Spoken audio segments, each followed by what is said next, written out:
On this channel, I post poll questions. Normally every day I'll either post a poll question or I'll post a quiz on the community section of my channel. And a lot of you answer these questions, and sometimes things can get heated or interesting or controversial. And we're going to look at some of those controversial questions. Here's the first one. Somehow, someway, every person will have a full opportunity to hear the gospel and repent. The justice of God demands it. So those of you who responded to this, we have 35% agreed strongly, 20% agreed more than disagreed, and then 14 and 17% in the disagree categories, 15% not sure, just show results. If we remove the not sure responses and then calculate which people either indicated agree strongly or more than disagree, and then those who disagreed, we get to 64% agree and 36% disagree on this question. I think this actually is the least controversial of the ones that we'll talk in this video, because you can see it's not really close to even. But nonetheless, there's still a good group of people on both sides of the question. And so where did this question come from? So the source of a lot of the questions on my channel are from denomination statements, and they may come directly from a denomination. Not everything is. There's some that come from individual people's statements that we can also discuss. But this one is from a denomination. It's from Grace Communion International. I have a video on this denomination if you're not familiar with them. They used to be called the Worldwide Church of God and were considered quite unorthodox by most of Christianity. And then the denomination as a whole changed a lot of their beliefs, reformed, and basically ended up in the mainstream of evangelical Christianity. They're even part of the National Association of Evangelicals. And so, they're kind of a unique story. But anyhow, on this case, on their website, they have the article Bible Prophecy, the Battle Over Hell. Now, the author is actually listed at the bottom of the article because it is kind of a statement meant to be understood as something that the denomination as a whole at least wants to put out there. And then the author is mentioned down at the bottom, but I put it up here so we can see it. And this is under the category of who will suffer.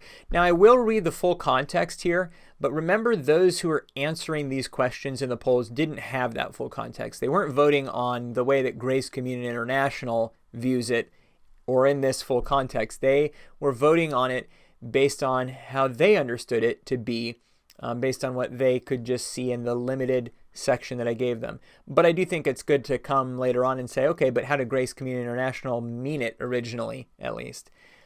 One of the main objections to the Christian concept of hell is the undisputed fact that the vast majority of humans have died without ever hearing the gospel and accepting Jesus Christ. Presumably they are or will be consigned to hell forever as a consequence. Are the billions who did not accept the gospel before they died eternally lost? Are billions consigned to eternal flames because no missionary reached them before they died? Putting it another way, would God establish a salvation methodology that the vast majority of humans could not meet, and then condemn them to eternal punishment because of it? God's plan includes all of his children. Somehow, someway, every person will have a full opportunity to hear the gospel and repent. The justice of God demands it. All right, so now we'll look at your comments on this. Realize, again, the comments didn't get the full context, but here's what people thought at least of the original question that was posed. No, not everyone has heard or will hear the gospel, but Paul does say that creation itself is testimony to a creator. 80 thumbs up was the top comment. Romans 8:29, for those whom he foreknew, he also predestined to be conformed to the image of his son, in order that he might be the firstborn among many brothers. You'll notice a lot of times things like scripture may easily get to the top because a lot of people won't thumbs it down because both sides presumably could answer yes, could agree with that statement even if they answered yes or no to the poll question. The statement makes God's mercy and or grace obligatory. None of us deserves mercy or grace. There are those who will be judged less strict by their consciences, according to Romans 1, says one commenter. Unless someone is talking about an experience humans have after they die, this statement contradicts simple facts. Not everyone will hear it, but anyone who seeks will find it.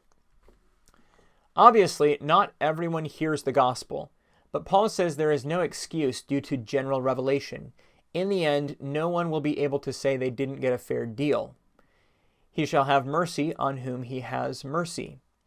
And where the law is not present, sin is not charged against anyone's account. I think someone who went their entire life without hearing the gospel will be judged much less harshly. That doesn't let them off the hook, but the Bible does seem to suggest that God would take such factors into consideration. One thing I wish YouTube would do would be to record what a person responded, and then when they comment in the poll question comments, it would put their response as well, like which one they chose. I think that would be a really neat thing to be able to see in there. It would, of course, affect how people would thumb up or down the comments, because they might just thumbs down somebody regardless of what they said based on how they saw they answered. But it would let you see, for example, what's the top comment from somebody who agreed? What's the top comment from somebody who disagreed? I think those kind of things would be really neat. Doesn't exist, probably never will exist, but here I am just giving my wish list anyway. Because we did see, I thought, a few different comments from different perspectives on this one among the top comments. I thought that's kind of interesting to see. When something is closely split, then there can be a bit of, comment, maybe a top comment for a bit, and then a bunch of people will thumb it down. Another one will come in, then they'll get thumbed down, and so they can churn a lot. And when a poll question, sometimes there's a lot of people who disagree, but they're not the majority. They may try to come to the comments and really get their view promoted by leaving lots of comments and thumbing comments up, which is interesting because the 64% agreed at least somewhat to this statement, but a lot of the top comments show at least some level of disagreement too. So that's kind of interesting there. All right, let's move on to another one. What do you think of the following statement? When it comes to friends who are not believers, be aware that Satan would like to use them to defeat you. While you should be courteous toward them, taking them into the inner circle of your friendship is unwise. The percentage is 19% and 27% in the agree categories, and 21% and 22% in disagree, and 10% not sure. This is 51.5% agree to 48.5% disagree. So that's very, very close here. Here is the source. It comes from the Apostolic Faith Church, from their website, the article starting out, Thoughts for the New Child of God. And so now let's take a look in the full context, see if this makes any difference. Fellowship is vital. God designed man to be part of a community. As a Christian, you need the fellowship of other like-minded believers. Attend a church where the Bible is taught in all its fullness. The example and counsel of experienced Christians will help you grow spiritually. You will also learn how to witness to others, and you will discover the strength, joy, and satisfaction that come from being an active, committed member of the family of God. When it comes to friends who are not believers, be aware that Satan would like to use them to defeat you. While you should be courteous toward them, taking them into the inner circle of your friendship is unwise. Why? Because the temptation to compromise your faith will constantly present itself. Light and darkness simply don't mix. Let those around you know what you stand for and then stand firm. They may persecute you, but often they will respect you and the uncompromising stand you have taken for the truth. All right, and here's the comments on this. This is the most evenly divided set of responses I've seen on this channel, was the top comment. Not a surprise that one could get voted up, because either side could vote it up. At the lowest point of my relationship with God, it was the example of my close friends who believed the strongest that led me back. If Tolkien had kept C.S. Lewis at arm's length for being an avowed atheist, we would never have had some of the most insightful Christian works of the 20th century. So 170 thumbs up on that one, which probably came from somebody who disagreed at least somewhat with this. Treating those around us with love and friendship can be the best way to spread the love of God and bring them nearer to it. Another one that probably people on both sides could give a thumb up to. Clearly there is a line. Don't stop being friends with someone solely on their worldview.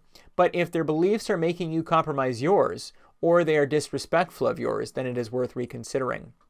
According to the Great Commission set forth by Christ, I should be witnessing and giving the good news of the gospel to everyone, especially my friends and family who are not believers. Wow, this is a difficult question. I am certain beyond a doubt that Satan loves to put people in your path to trip you up. Also, because the poll question specifically stated, bring them into your inner circle, I am inclined to agree with this statement. But I do think we are to be more than just courteous to them, maybe relegating the friendship to a one-on-one so that we aren't causing a stumbling block for someone else in our lives. Therefore, I agree more than disagree. Ouch, this is hard. Hey, at least this commenter indicated what she, I believe, voted by in the question. So hey, maybe take that on yourself too. If you like to comment a lot, take the risk and say how you responded to the poll question, because it can provide some useful context. Okay, let's take a look at another one. We will never be put in a situation where we are forced to choose the lesser sin. What do you think of this statement? 27% agree strongly, 12% agree more than disagree, and then 17% and 23% in the disagree categories, and 20% not sure. So again, super close one here. This is actually 49.5% agree and 50.5% disagree. That's about as close as you can get without just having a 50-50 split. Now, the source of this one is not from a denomination. It's actually from a book, the book Christian Ethics by Wayne Grudem, an Introduction to Biblical Moral Reasoning. And here you can see as an image of the page, it comes from, not the exact quote, it does come from somewhere in the book, but here's a similar statement that's in the book. It says, Christians will never be forced to choose to commit a lesser sin. And Grudem actually has, this is, I believe, a whole chapter of the book that's dedicated to this particular thing that he's trying to state here. And so there's a whole chapter where he defends it. And in this chapter, and you can probably tell by how I'm talking here, I do actually own this book and was reading it and found the question. I was like, oh, that'd be a good question to put up there. He quotes, I'm trying to remember the name, Norman Geisler. Norman Geisler is the one who quotes as a person who holds the opposite perspective to him, who would have answered no to this poll question, and said, and he basically debates with Geisler's viewpoint, and it's actually a quite interesting thing to read the two sides of the view. Anyhow, that's the source of the quote, and here's what you had to say on it. And by the way, if you do find it to be a really interesting question, you should try to find a way to at least get your hands on to read the things that are said in the book, because it's dealt with in a lot of detail. It's kind of an interesting question to take on. From an ethics book, of course. For what we have done and for what we have left undone. Doing nothing is sometimes the lesser sin, and sometimes doing nothing is the greater sin. Any decision, action, or inaction is a choice. And this person says being forced doesn't imply cooperation. It could imply resistance. So going back to the original poll question, we will never be put in a situation where we are forced to choose the lesser sin. And they say being forced doesn't imply cooperation. It could imply resistance. Obedience to God sometimes requires martyrdom. That's an interesting one because, again, who's giving a thumbs up to this? If you answer no to the question, you think, yes, you could be forced to choose the lesser sin. You might think, okay, yeah, and all the way to the point of martyrdom. But really, that would definitely be something a person who said yes also could say. Like, instead of committing the lesser sin, I'll just be a martyr and not commit it. So I can see how this one could get thumbs up from both sides. We are creating societies where choices between a big evil and lesser evil are the main choices, but nobody can see that because, 1, people don't know how things operate in their societies, and 2, people don't know what good plus evil are. They have become arbitrary and relative concepts, points of view. In general, we live in a world where profit defines morality. If something is profitable, it is good, else it's not so good. Because who would give their money to things that were not good? Lot offered his daughters to save the angels, but the angels brought him back inside and blinded the enemy, saving his daughters. Lot offered the lesser evil instead of just standing by his word. No. Man offers the lesser evil, God does not. And then this one, all have sinned and fallen short of the glory of God. It would seem like sin was the only way out of the fiery furnace, and yet the Lord prevailed. Do not forsake him. All right, several interesting, thoughtful responses here. Thank you to everybody who leaves thoughtful responses to these questions. I really enjoy reading through them quite a bit. Generally speaking, here's the next one. Men should have short hair and women should have long hair. What do you think of this statement? 17% agree strongly, 33% agree more than disagree. So a full third of people who responded in any way agreed more than disagreed. 14% and 24% in the disagree categories, 12% not sure. That leaves to a 57% agree to 43% disagree. So more agree than disagree.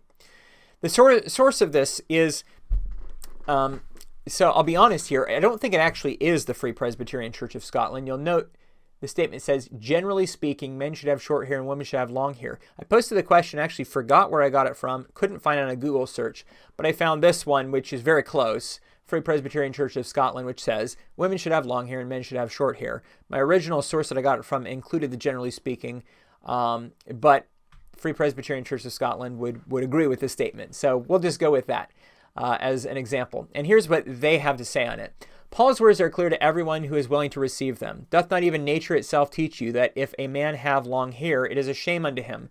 But if a woman have long hair, it is a glory to her, for her hair is given her for a covering. As far as hair is concerned, the distinction between a man and a woman is to be shown in the different lengths of their hair. If a man's hair is long, that is a shame and therefore wrong. But if a woman's hair is long, that is a glory and therefore right. So the teaching of the passage is clear enough. Men and boys should have short hair. Women and girls should have long hair. Another thing just to note, since we're on the Free Presbyterian Church of Scotland and talking about hair, is that that denomination requires or teaches that women should also have a physical head covering in worship.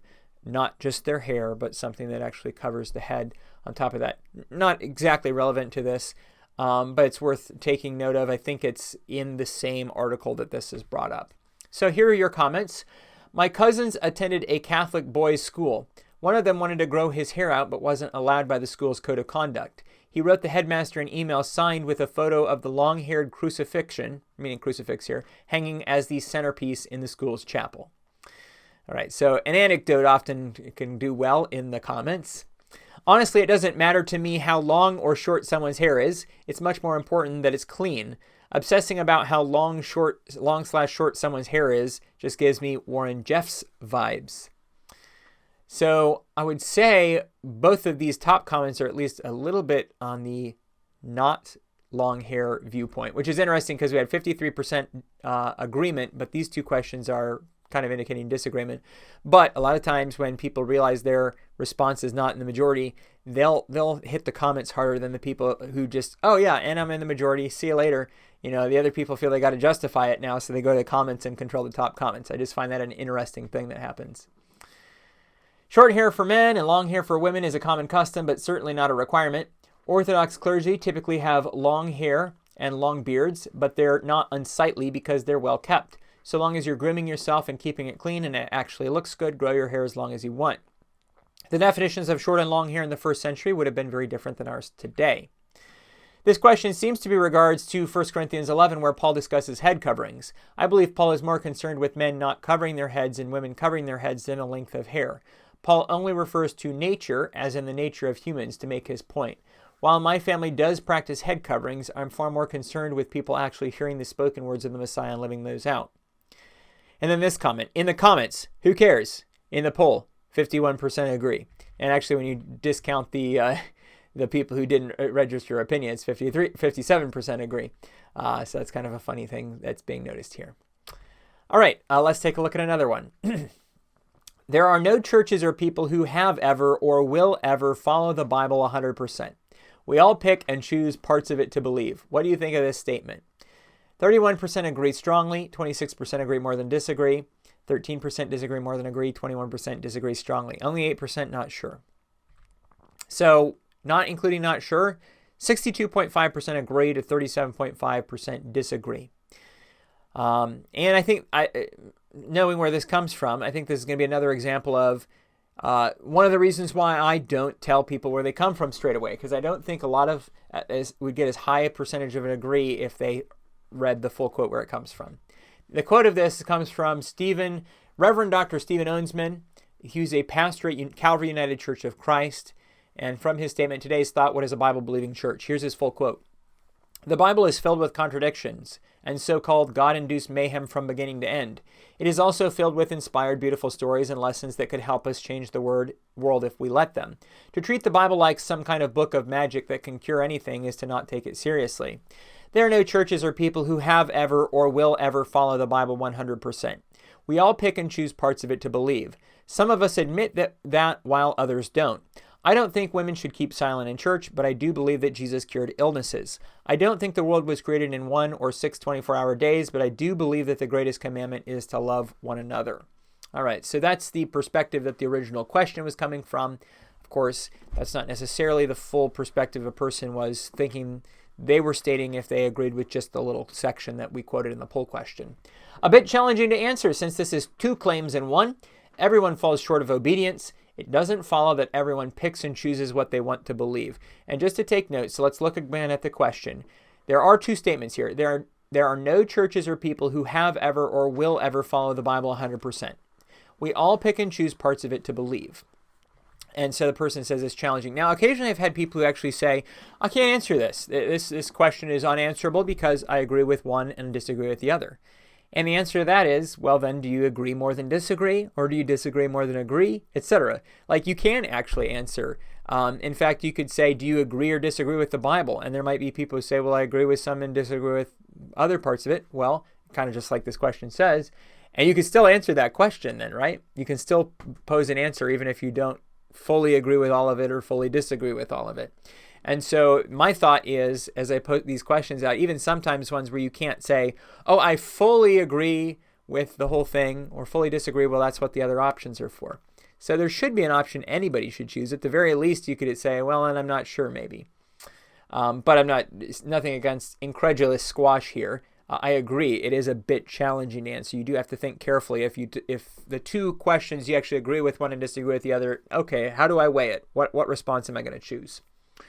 It's not that we always pick and choose what to obey or disobey. It's that our finite minds do not interpret or understand things the same, even though we're doing our best to. Nowadays, I am reminded of the book of Judges where everyone did what was right in their own eyes. That is honestly a very hard question to answer because it entirely relies on how you understand the phrase, follow the Bible. I don't really have a way to evaluate what that means. There are numerous ways to interpret that statement depending on your exegetical background you're approaching the text of the Bible with. Again, so to kind of give ideas if you like to answer these questions, my thought of the way you'd answer a question, not understanding, okay, it relies on how you understand the phrase follow the Bible. It would basically be, what if your own church made this statement? Would you charitably say, yeah, I can agree with that because I will understand it in my own context of what I understand this church teaches and believes? If your own church made it, or would you say, oh, this is a serious problem because my church is wrong. Like, my church is making this statement and I can't find a way to make this work. In other words, if you can find a way to say, I agree because there's a way I could interpret this in which I would agree with it, then I would say choose the agree option. Don't try to guess all the intentions behind it because it's intentionally presented outside of its full context. That's just obviously you can answer the question however you want, but that's kind of my thought to try to make it so you can actually try to give a reasonable response in the poll answers to everything. If everybody's trying to just guess what the original intention is, then the poll results become less meaningful because people may have different ideas of what the original intention was. But if everybody's just treating it as the most charitable interpretation, then we'll actually see some good ideas just from the poll question results. This is a nightmare with regard to definition of terms. I think the division in denominations and churches is enough of an answer in this. Sola Scriptura is not scripture, it is opinion. Some of these it's like, okay, interesting. How does that relate to the question? And you think, okay, yeah, I can see a way it connects. And sometimes answers like this help us to think a little bit more about some of the assumptions perhaps behind the question, which is a good thing to really think and test our own knowledge of these parts of theology. Most Christians definitely follow the parts that they want and ignore others. You have two questions in one. I believe the Bible 100%, yet no one is perfect, nor can anyone follow the Scriptures 100%. All right, several very interesting answers there so far. Let's take a look at another one. Is cage fighting an appropriate form of entertainment for Christians to watch? So this one is not actually a quote. It's different from the other style. It's just a direct question, and I actually gave different options here too. Yes with some limitations. And so the two yes options you can see have 43%, and then no with some exceptions 4%, and no 34%. When you take out the 18% not sure, that is a 53% yes to 47% no. Quite an interesting question here. And so what do people have to say in the comments? Only if it's between a Calvinist and an Arminian. All right, there we go. Why should anyone be upset over a couple of cages fighting? The funny ones, if you want to get your question thumbs up, make it funny and not too obvious which side you voted for, and it might work. I'm literally a Christian pacifist with a strong Anabaptist streak, and I love the UFC. It's crazy to me how many people will say you can't watch the UFC, but then they'll cheer for war all over the world and have no problem with dropping nukes on Japan. So this is an interesting question. or an interesting response, because Joshua S. here is, saying, okay, well, if you want to answer to this question that it's not okay, then what about how that reflects in other areas of your theology? I always think those can be kind of useful questions in the sense of, all right, am I being consistent in my theology at least? Now I know how conservative this crowd is. 30 thumbs up on that. So I think this person here would, obviously, if you ask this question, number one, is it appropriate to watch cage fighting?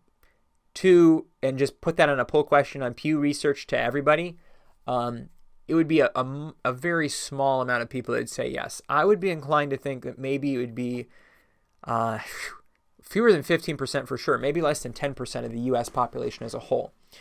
Then if you ask Christians, you get a higher number, but still a minority. And then for whatever reason, I discussed this in one of my previous videos about the poll questions, more conservative Christians tend to watch things like YouTube channels like mine, because denomination differences maybe are more intriguing to them. There's plenty of reasons for that.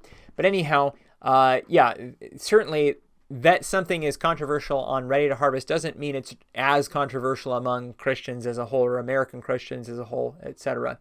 Though you also could ask another question, which is, how controversial would this be if you polled all Christians, not in the world today, but also in the past? Because a question like cage fighting would have been viewed as unacceptable to almost everybody in Christianity at certain times in the past. It's only in more recent times that things like prize fighting are viewed as acceptable to certain numbers of Christians. That's not to make any statement on whether it's true or false. The same thing could be said about a lot of these questions, that people have had different opinions on them at different times. A similar one would be when I put up a question on things like the pre-tribulation rapture, where you would find the numbers would look radically different in the past than they look today. As long as those engaging in the fight are doing so of their own free will, not fighting to the death, and doing so with sporting intentions, I think it is okay. And this is, of course, relevant to the same thing I just mentioned, which is that fighting that idea like a cage fight in the past, like gladiators or something, would be quite a bit different intention behind that if you're actually fighting to the death. Whereas today, something like the UFC is known that people are not trying to kill each other. Though you could certainly raise the question of whether it's a very healthy thing to be beat up like that. I think the ring girls are definitely more questionable than the fighting. Here's a long comment, but I got a lot of thumbs up. Trent Horn did a talk on this and compared the immodesty of it to the immodesty of nude Renaissance art. If you have a problem with nudity and it makes you immediately begin lusting after the character in the image, then you shouldn't look at it. At the same time, that's a you problem. There's nothing immoral about the image itself. The same is true here. There is, as far as I'm concerned, nothing wrong with contact sports that glorify the ingenuity of fighting styles and the strength and skill of talented athletes. If watching it makes you thirsty with bloodlust, then that's a you problem. All right, so there's several of the controversial questions. I have a lot more of these coming up in future videos. Let me know if your viewpoint on any of these questions is affected at all by looking at the wider context or who made them. And certainly let me know if you have some interesting thoughts on the idea of the poll questions in general. If you're interested to actually choose a poll question, I will remind you that Platinum supporters at readytoharvest.com can submit poll questions to be asked to the whole audience. And a lot of times we have somewhere between 10 and 20,000 people respond to these. So they can be very interesting, stir up a lot of interesting discussion. Thanks for those who have supported the channel, for those of you who have submitted poll questions, and those of you who've simply answered them and participated. It's been a good time, and I hope by putting them up here in this video, it kind of revitalizes and allows you to see that putting those answers aren't just going to disappear forever, but they'll often come back up, and we'll continue to discuss them in the future. Thanks a lot for watching. Have a great day.